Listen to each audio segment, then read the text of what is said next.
So as we've discussed and you've worked your way through each of the exercises, when you get to the end of the particular module, there'll be a brief summary of what you've covered. You'll have worked your way through all the steps and seen the screenshots and been told that you're now completed in terms of the tasks that are required for you.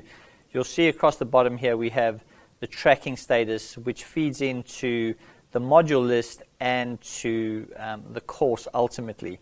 So once you've completed the module, you've completed working through it, you go ahead and select the complete button. You can see it no longer is displayed and your status is updated to complete.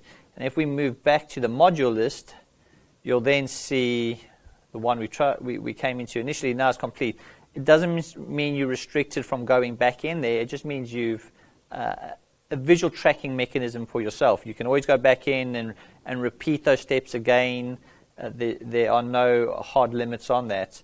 And where that really feeds into is kind of your certificate of completion. So if you complete all the modules, what you then will find, if you move into the My Learning section, you have access to historical access to all the practice labs that you've actually worked on.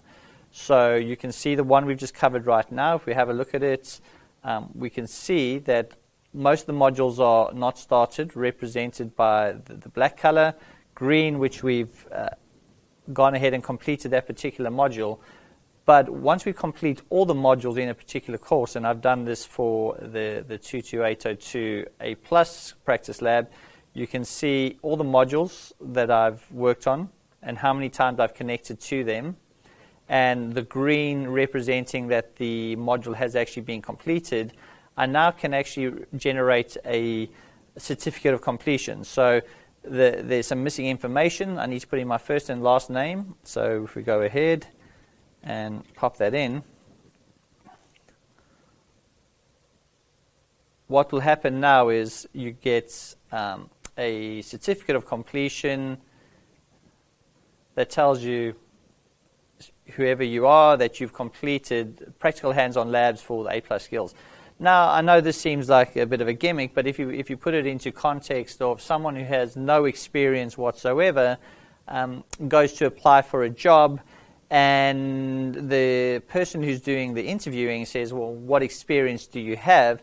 You actually have something you could present to them in saying, you know what, I have done practical work for, in this case, the A+, which covers a range of operating system commands and utilities, or to whatever, you know, we've touched on the Windows Server 2012. It at least gives you something to talk about and reference, as opposed to saying, well, I did the course, I watched the videos, I got the certification, but in actual fact, I've never logged on to a server. Here is some evidence that you actually do have some practical abilities. So with that being said, we've given you the overview of how to navigate the practice labs, and hopefully it stands you in good stead going forward.